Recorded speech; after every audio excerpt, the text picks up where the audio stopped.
Check, check, check. Is this thing on this time? Ever since the boys over at Facepunch gave us the ability to build bases underwater so far up so that we could actually have a base out in the water, relatively safe away from raiding, it has been a complete game changer. However, there are problems that are associated with building out in the water. For anybody that has tried it, you know that if you go down to the ocean floor and start building your way up, by the time you get to the surface of the water, the stability of your base is next to nothing. Well, today I'm going to be showing you a plugin that allows you and your players to build bases right on the surface of the water, so you don't have to go down all the way to the ocean floor to build your foundations. Just that one feature by itself is cool enough on its own, but I'm going to show you so many things about this plugin that make it super cool. Hey everybody, welcome back to Rust Admin Academy, where I teach you guys the very best tips and tricks to owning and operating a successful Rust server. On this channel, I do plugin reviews, tutorials, plus I always want to show you guys the different tips to make your server just a little bit better than everybody else's. So if you're brand new to the channel, consider subscribing so that you stay up to date on everything that we're working on. If you don't know if you're subscribed yet, look down below this video. If you see a red box that says subscribe, that means you're not yet subscribed. All right, today I'm talking about a plugin called WaterBases. It's written and developed by Nikedemos, and it's available from Lone.Design. I'll put a link in the video description down below. Now I'm starting to sense a pattern in all of Nikedemos' plugins, because everything that he does feels like it's a native feature of Rust, or at least it feels like it should be a native feature. There are a lot of plugins out there that are very chunky and clunky, and they don't feel like they actually should be there, whereas WaterBases feels like it should be there. So if you click on the link in the video description, it's going to take you to this page right here, Lone.Design and WaterBases from Nikedemos. And you're probably going to notice this right away. Yes, this is a premium plugin, but trust me when I say that this is absolutely worth it. I've been playing around with this plugin for about a week now, and hands down, it is 100% worth it. However, I do have a promo code just for viewers of this video. So make sure you check the pinned comment down below. It'll have the promo code that you can use at checkout to save yourself a couple of bucks. So a lot of you might be wondering, is this plugin maybe a little bit overpowered? And for those of you that aren't wondering that yet, let's think about this. So we can build right next to the oil rig, or we can build on the pathway right next to where the cargo ship floats by. Well, guess what? No, you can't. There are features of this plugin built into the config that you have control over, where you can make it not so overpowered. Plus, you might also be thinking, well, it's super hard to raid a base out in the water as it is, because as we all know, we can't shoot rockets and we can't shoot guns with explosive ammo. Therefore, that only leaves us the ability to use C4 while we're in the water. Don't worry, WaterBases takes care of all of that too. All right, so first things first, let's go over the configuration file, because there's a ton of stuff in here that is really important that you understand. The variables that you can control in the configuration file is what makes this so not overpowered, or overpowered if you want it to be. I'm not going to go through the configuration file line by line, because let's face it, there's 621 lines in this config file, but I will get you fairly comfortable with all of the different aspects of the configuration file. So to answer the question, what happens if you build in the pathway of the cargo ship? What do you want the plugin to do? Do you want it to warn the player or not? That is the first option in the configuration file. By default, this is set to true, so it's going to warn the player that they're building right in the pathway of the cargo ship. Now, what does that mean? Okay, this is future editing bull here. There's a section of the video that I had to redo because I was about to give you guys some misinformation. I have to explain what actually happens with the cargo ship. We're going to go back to it in just a second here, but the first line of the configuration file is what to do if a player is trying to place a water-based foundation within the pathway of the cargo ship. We basically have three different options. We can either warn the player to let them know that they're building within the pathway of the cargo ship, or we can prevent them altogether, because if they do happen to build a base within the pathway of the cargo ship, it's just going to destroy it anyways. So an alternative to warning them, of course, would be to prevent them from building there at all, similar to the way it works around the oil rig. But I needed to go in game to show you what to do to make that determination for yourself while you're setting up your configuration file. So all players have the ability of using the command /draw_cargo. And what this is going to do is it's actually going to draw spheres all around the map, showing you the pathway of the cargo ship. Now, this is only being displayed for the person that's running the command. It doesn't show to all of the players on the server. So if we do /draw_cargo and hit enter, it'll show us the pathway all the way around the map of where the cargo ship is going to go. So then we need to make the decision. Do we want to warn the player? Do we want to prevent the player? Or do we want to do nothing at all and just let them take their own chances? So the plugin does warn if somebody is building on the pathway of the cargo ship. The next important section of the configuration file file is how much does it cost to build a water foundation. And you can build both square foundations as well as triangle foundations. So you can define what materials are required and how much of each material is required for each foundation that is crafted. Don't worry, I'm going to show you how to actually craft these things once we're actually in game. And of course, you can add and remove the resources that are required in order to craft these foundations. So for example, let's just mess around with the triangle for now. We'll leave the square foundation at default, and I'll make some changes to the triangle foundation. So as you can see there, I changed it from 100 metal fragments to 500 high qual metal. I've also added another line in there so that you also have to have scrap in order to craft the triangle foundations. Once we get in game, we'll make sure that that's actually working the way that I intend it to. The next important section I want to tell you about is the actual GUI that comes up when you are crafting foundations. You can easily change the position of where the GUI actually shows up on the player's screen. You can change the color of the button. You can also change the color of the text, all within the configuration file. Now, by default, as soon as you install WaterBases into your server, any players that are in the default group are going to have access to whatever we define in this section right now under the default permission. So for example, if you didn't want everybody on your server to be able to build WaterBases, let's say you only wanted to allow your VIPs to be able to build WaterBases, then of course you would go through the default section of the configuration file and toggle a bunch of the abilities to false so that the default players can't craft the foundations and they can't deploy the foundations. That'll make it so that no default player can make use of WaterBases, but by default they can. Now this section here is where you can control how high somebody can upgrade their building. So by default, right out of the box, the foundations that are going to get laid out can only be upgraded to sheet metal. You can't have high qual foundations, which again goes back to the balance ability of this plugin to make it so that it's not overpowered. Now, as you can see here, the walls can also only be upgraded as far as wood level 2. So it's not twig, it's actual wood walls, but you can't upgrade any higher when it comes to the walls. But as you can see here, the frames, so door frames and floor frames, can be upgraded to stone level. So you can very easily see how you can control the different aspects of this plugin to reduce the possibility of it getting too overpowered. Max distance from shore, this is huge because this is what's going to make it so that players can't build right next to the oil rig. If you set this distance too far, and by default this is set to 20, and that's pretty good, you might find some maps where the oil rigs are too close for that 20 to actually be effective, but in most cases that's going to be enough. So basically this prevents the player from being able to build too far out away from the shore, thus preventing them from being able to build right next to the oil rig. Max foundations per building, this is going to help you to control the size of the bases, because if somebody can build this gigantic castle style base out in the water, that is going to make it pretty overpowered. So by default, this is limited to 25, but I think for demonstration purposes, I'm going to actually change this to 50 just so that I can build a decent sized base with you guys on screen. Max distance from oil rig. So by default, this is set to 200. So in the event that the oil rig is actually placed on your map closer to the shore than what this distance of 20 is going to protect from, and of course you can also increase this one right here,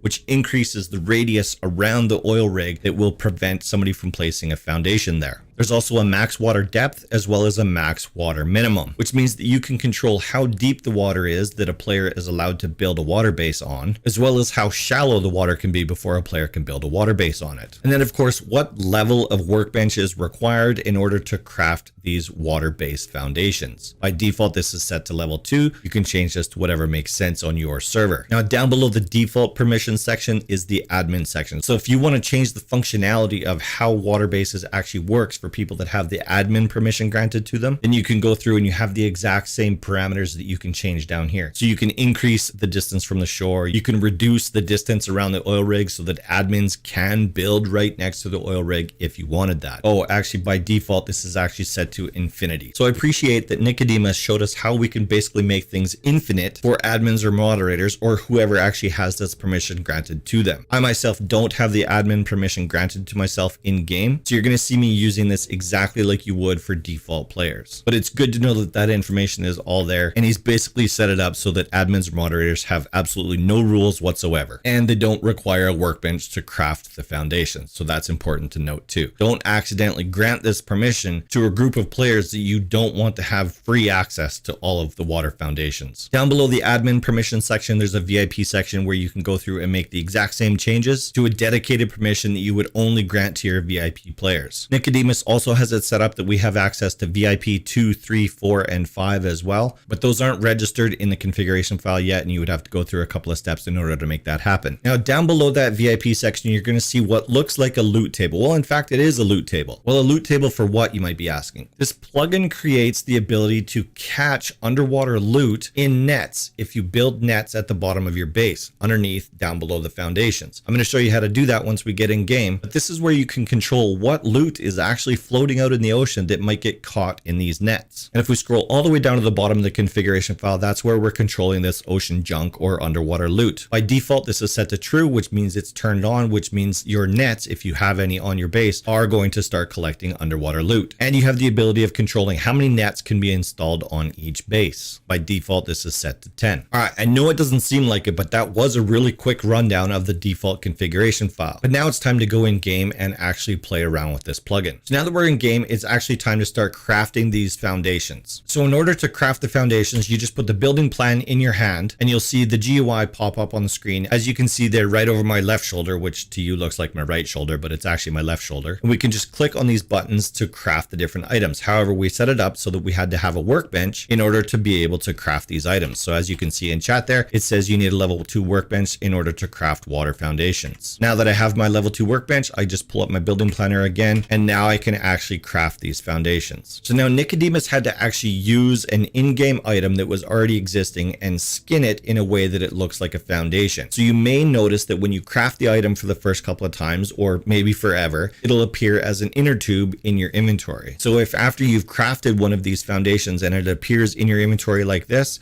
that's okay. It's pretty much expected. And then the skin should take effect and then it'll look like an actual foundation. So let's just craft up a couple of these real quick. You'll notice that mine are stacking right now. By default, they don't actually stack. So if you're not stacking any of these foundations, you could see how you could very quickly fill up your inventory just with water foundations. So I suggest using a stack size controller, and in order to make this actually work properly, you have to change the stack size of the inner tube. You won't find this water foundation anywhere on a stack size controller because it is actually an inner tube. It just has a custom skin put on it. It's the skin that makes it look like a foundation. Now, while we're here, remember I made some changes to the triangle foundation. Let's see what that looks like. So if I try to craft a triangular foundation, it's going to tell me that I don't have the required materials in order to craft this foundation. So it actually tells you what you're missing. You need wood at 50. You need high quality metal at 500.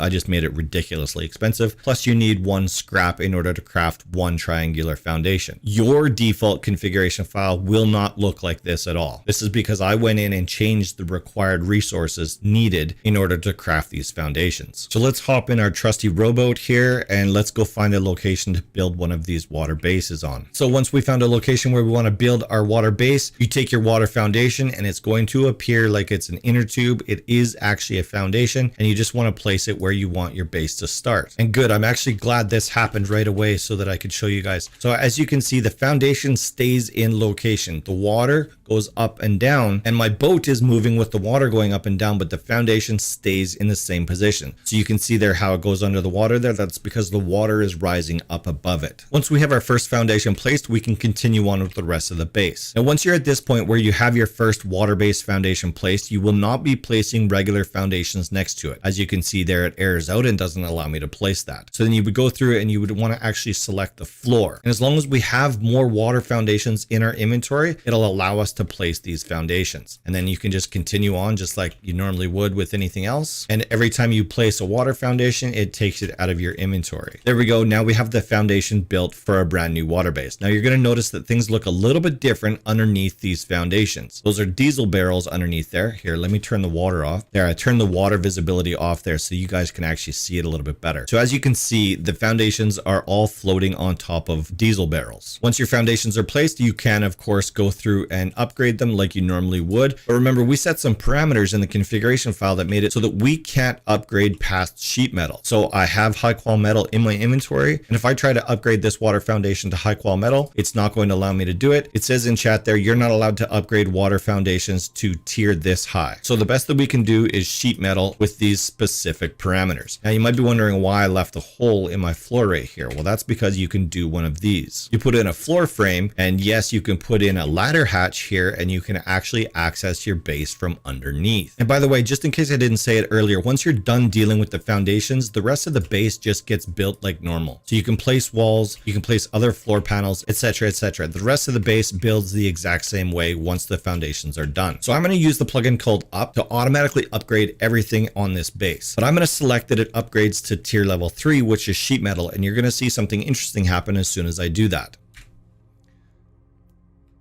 So while it should have done the entire base into sheet metal, or that's what we would have expected it to do on a normal base, it only upgraded my floor foundations, not even my floor frame, and definitely not my door frame. All of that stuff is still remaining at twig. So if I do the same thing again, except I'm only going to upgrade to level 2 this time, it'll upgrade that floor frame to stone and leave everything else at sheet metal. Or I could just do down 2 and then it changes that all back to stone. Whatever, this isn't a tutorial on how to use the Up plugin. The same functionality takes place on the walls, but instead of using a plugin, I'm going to actually manually do it with a hammer. We can go to wood with all of these wall panels here and the ceiling panels above us. But because of the way we set up the configuration file, we can't go any higher than that. So I'm trying to upgrade these to stone, and it says in chat, you're not allowed to upgrade walls, floors, windows, and doorways to a tier this high. So because of the way I set it up in the configuration file, or actually the way that Nikedemos set it up in the configuration file, because I didn't make any changes to the default values, you can only make your walls go as high as wood. The foundations themselves can go as high as sheet metal, but the walls can only go to wood level, and the door frames and floor frames can only go to stone level. So now technically speaking, there is a hard side of the foundation and a soft side of the foundation. Well, yes, we can upgrade our foundations to protect the soft side of our foundation as well. So as you can see there, my entire foundation is covered all by diesel barrels. So if I go inside with a hammer and I just hit this floor,